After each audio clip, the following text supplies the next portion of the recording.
Welcome back to my channel. আমি প্রিয়াঙ্কা। আজ বানাচ্ছি বিরিয়ানি বানার জন্য যেসব মশলা দরকার সেগুলো আমি রেডি করে রেখেছি। এখানে আলু ভাজ, ডিম সব ভেজে রেখেছি, পেঁয়াজের বেরেস্তাও করা হয়ে গেছে। এদিকে আমার ভাতও রেডি। এবার মশলাটাও কষা হয়ে গেছে প্রায়। ডিম এবার আলু আর ডিম দিয়ে একটু কষিয়ে দেবো মশলাটা। তারপর দেখা যাক, আলু দেওয়া হচ্ছে, ডিমও দিয়ে দিয়েছি। এখন কষা হয়ে গেছে, কিছুটা আমি তুলে রেখেছি। এবার দমে দেওয়ার জন্য লেয়ার বানাবো। লেয়ার বানানো হচ্ছে এখানে,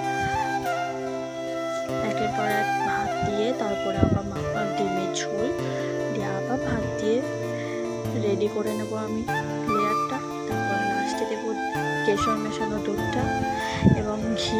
এরপর 15 মিনিটের জন্য গ্যাসের ফ্লেম হালকা রেখে দমে রেখে দেবো। আর এদিকে আমার বিরিয়ানি রেডি। 10 মিনিট পর খোলা